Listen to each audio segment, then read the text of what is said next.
The incident is said to have taken place around 1990. At that time, electricity was not available everywhere. However, almost every household commonly used hurricane lanterns. The man to whom this incident happened was named Latif Rahman. The villagers knew him simply as Latif. Latif had been married for several years at that time. Apart from farming, he was not involved in any other particular occupation. Latif was a very poor man. He lived with his parents and his wife. One day, the local member called Latif and asked him to take responsibility for guarding some shops in a particular market in the area. In many places, this kind of work was apparently referred to as fodder. His new responsibility would be to look after the shops in the market during the night. He would also receive some money for it. Latif agreed immediately. He was actually quite happy about the opportunity. He thought that during the daytime he could get some sleep and work in the fields, and at night he would do his watchman duty. However, when the members of his family learned about this, neither Latif's parents nor his wife were willing to accept it.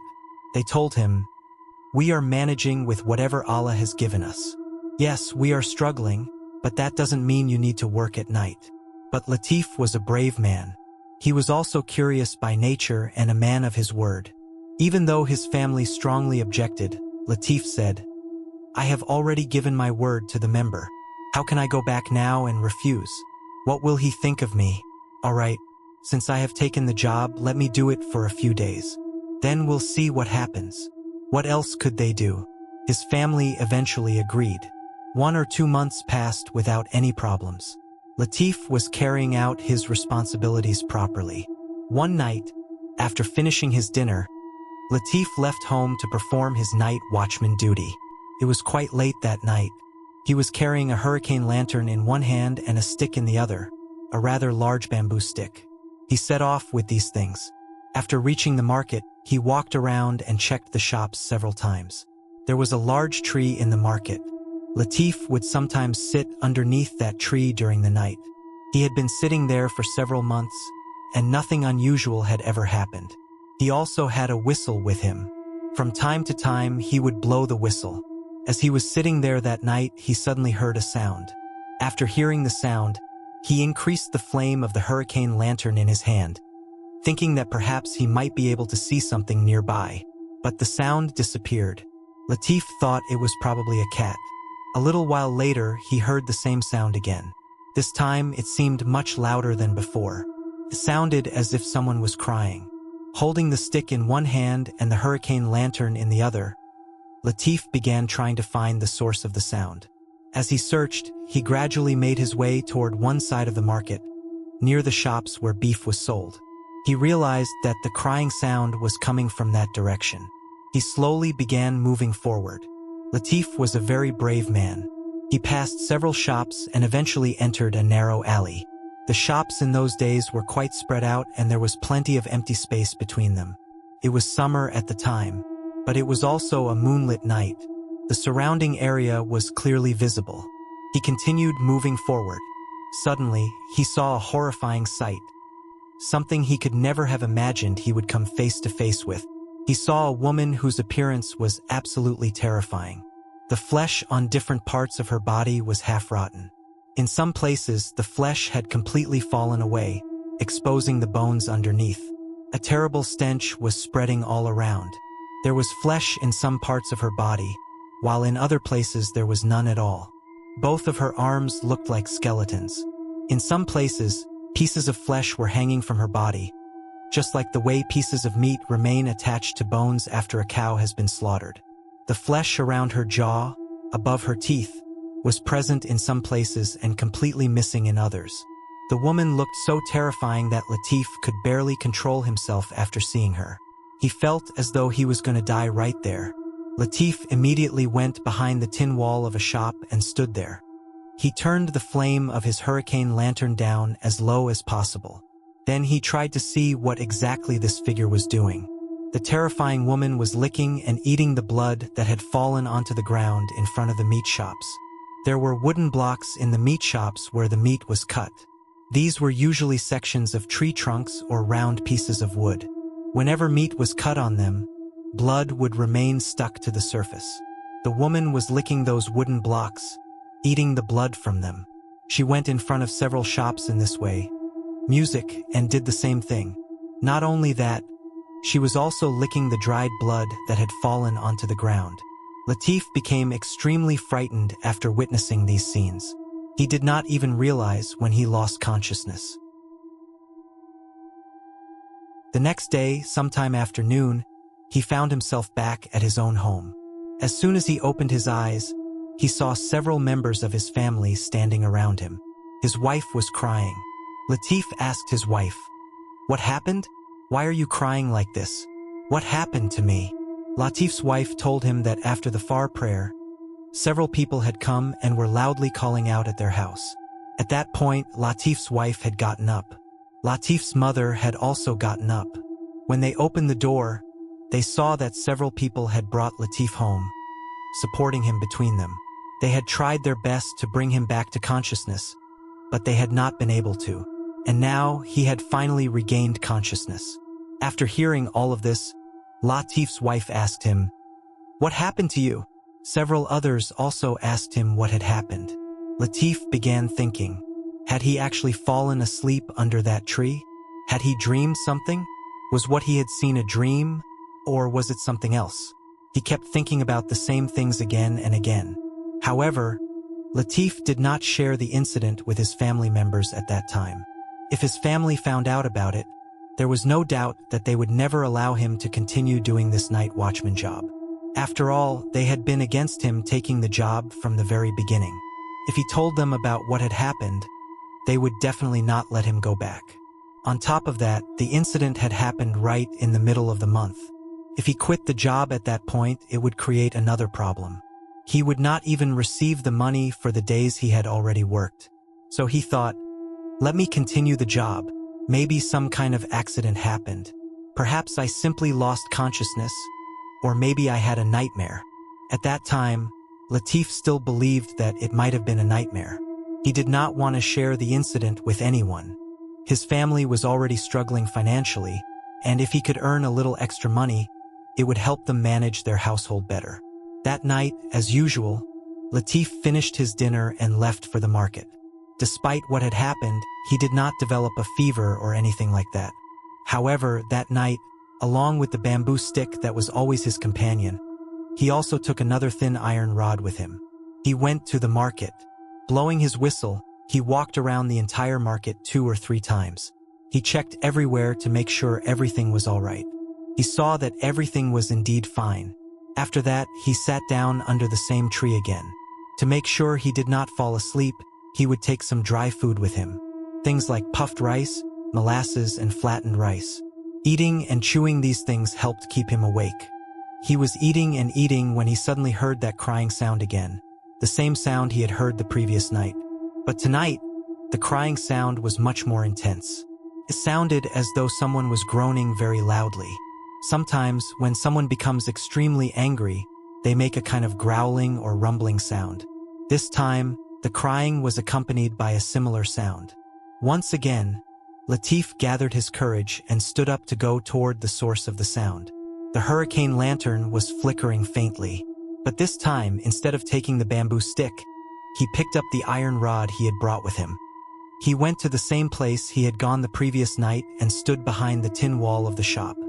He actually wanted to find out whether he had really been having a nightmare or whether he had truly seen something.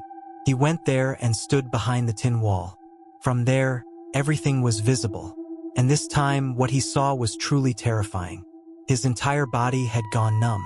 He could not move his hands or feet. He saw the same woman he had seen the previous night.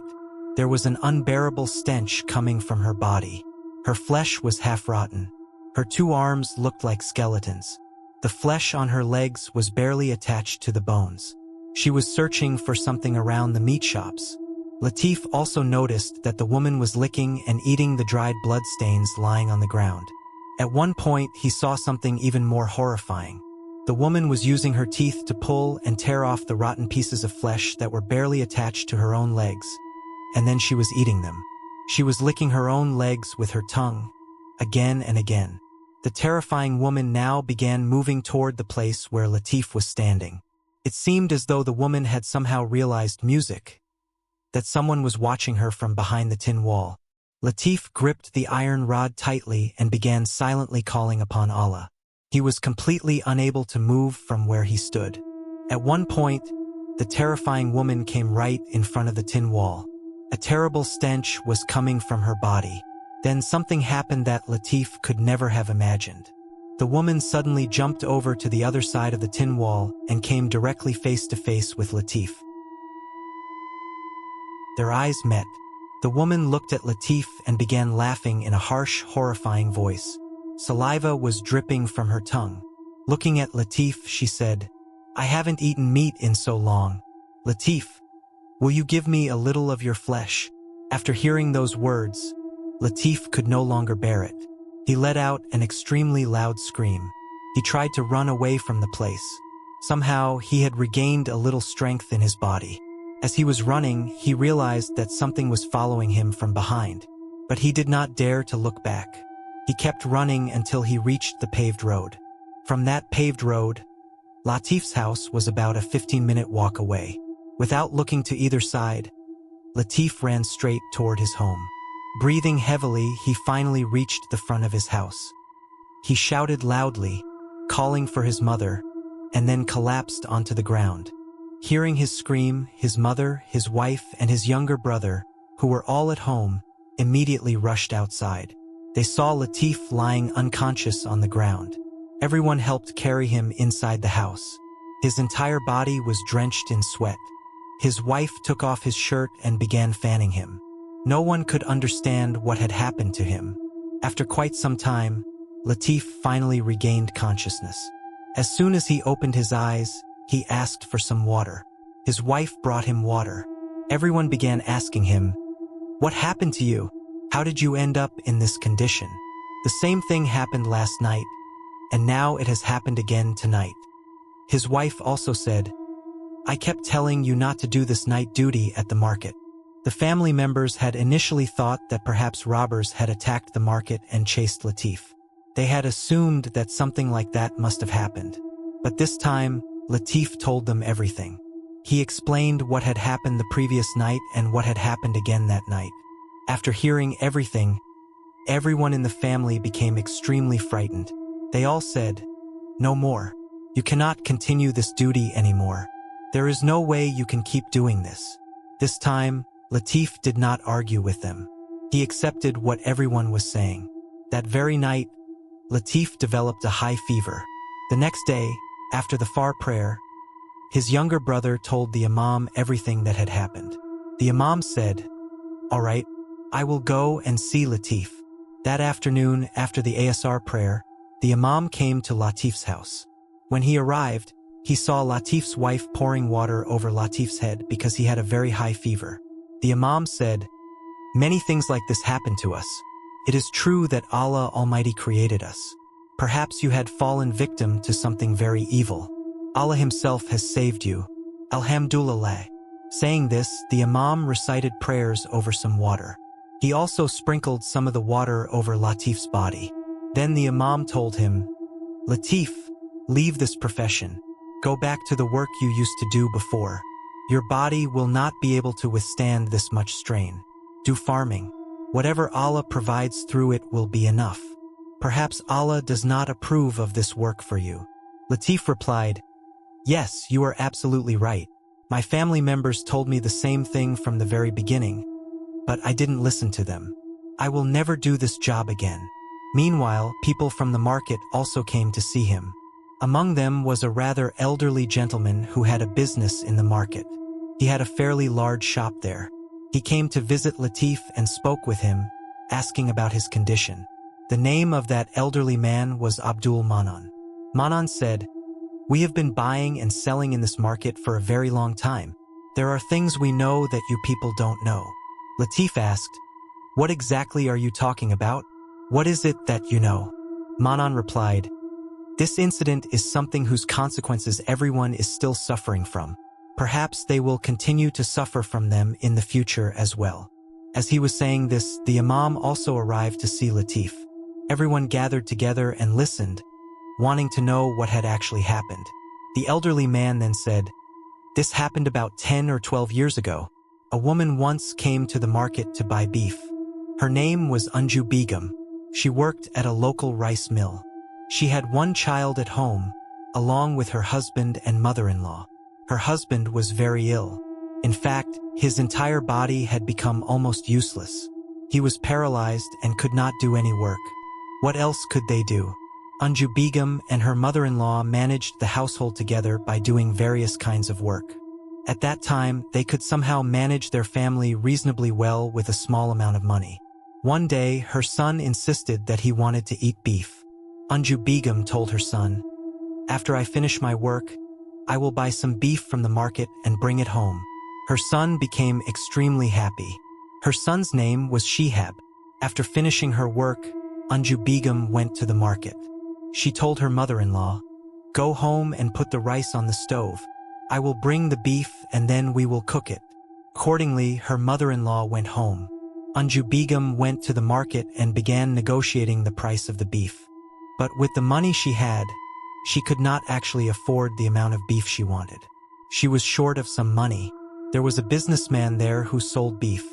Anju Begum said to him, "Then please give me half a kilogram of meat." Music. Even if she bought half a kilogram of meat, she would still be short of some money. The shopkeeper then said, "You can take half a kilogram of meat, but do one thing. Come back toward the end of the market day. Whatever meat remains, I will give it to you at a lower price. You won't have to pay the remaining amount." Anju Begum was happy and said, "All right, then I will sit here until then." The shopkeeper told her, "Okay, you can sit here, but how long could someone simply sit and wait?" Anju Begum walked around the market for a while and then came back. Meanwhile, the market day was coming to an end. It was almost evening. The Maghrib prayer call had not yet been given. Anju Begum then said, "The day is almost over. Please give me the meat. I will go home and cook it. My son is waiting for me." But the shopkeeper said, "The market day isn't over yet. Wait a little longer. I will give you the meat shortly." Slowly, evening passed, and darkness fell all around. Anju Begum began feeling sad inside. She thought to herself, "We are poor people. If I had enough money, would I have had to sit here and wait for so long? My son is waiting for me. He is expecting to eat rice with meat today.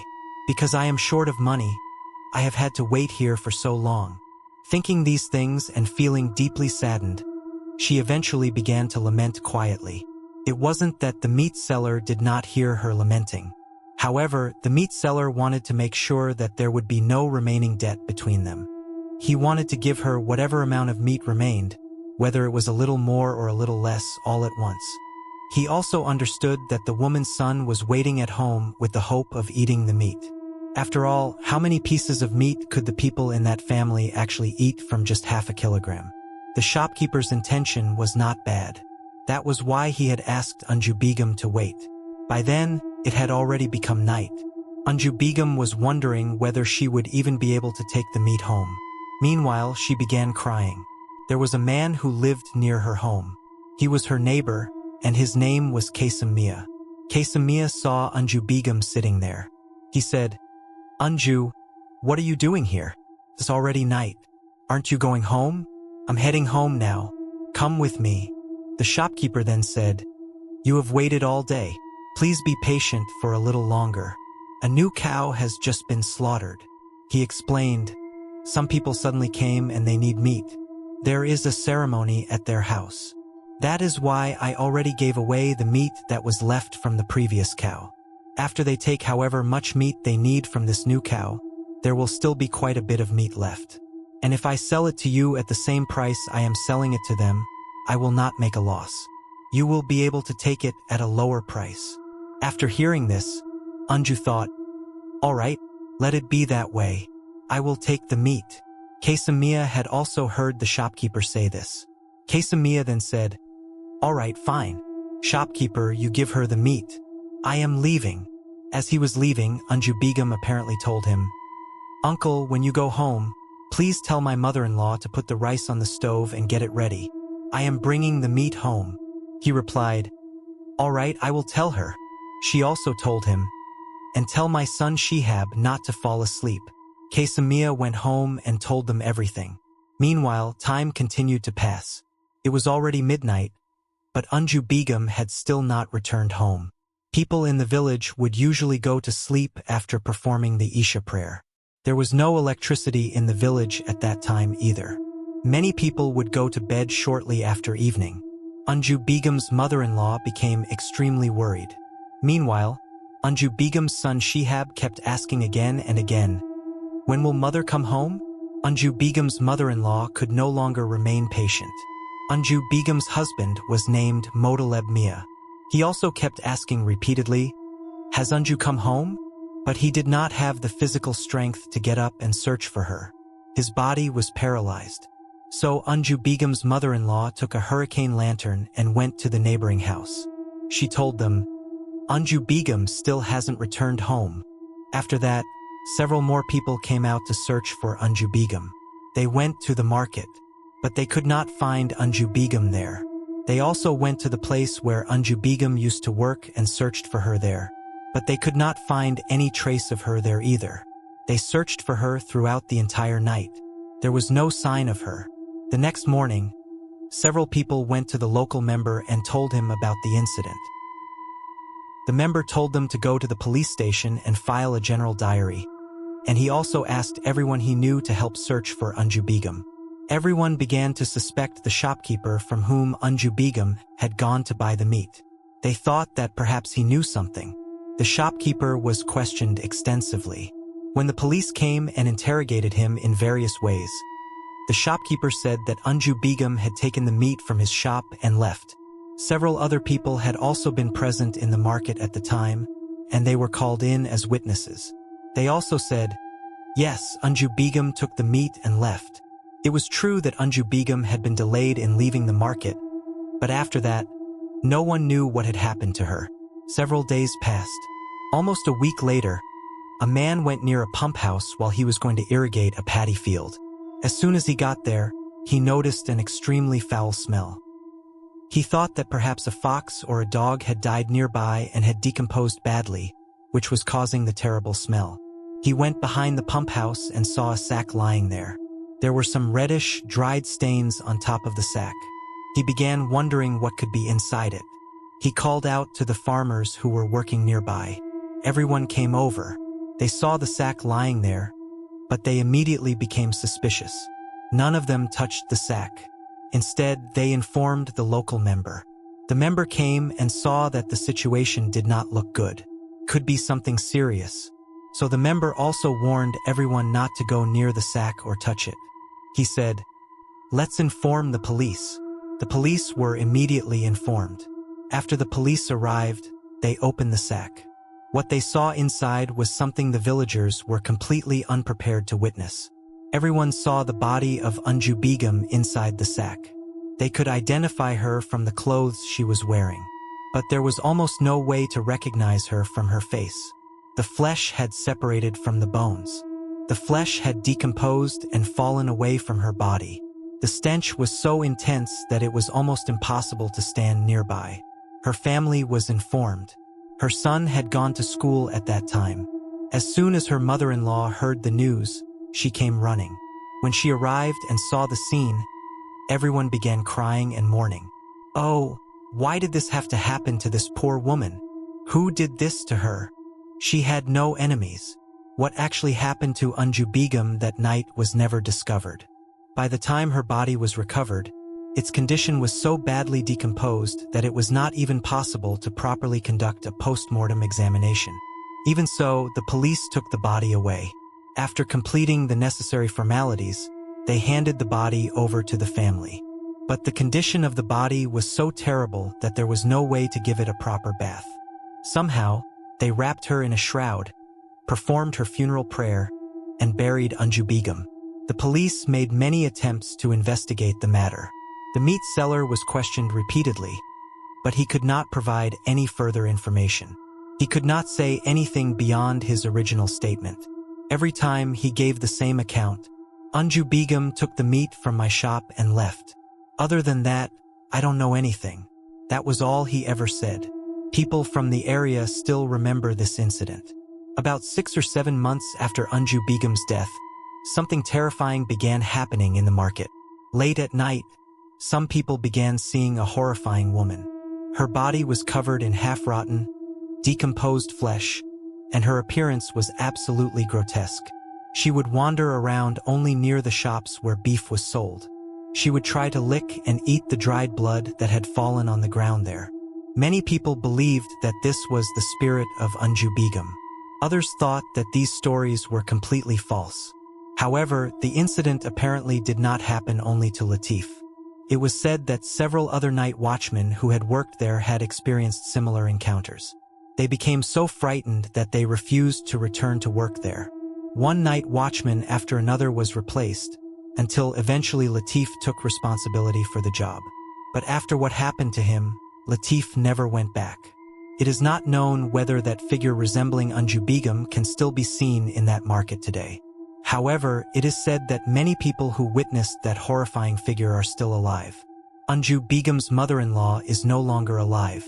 Her husband, Motaleb Mia, who had been paralyzed, also died sometime after his wife's death. It has not been possible to confirm whether their son, Shihab, is still alive. However, some people say that yes, Shihab is still alive. And with that, the story of Latif and the horrifying figure that appeared in the market comes to an end.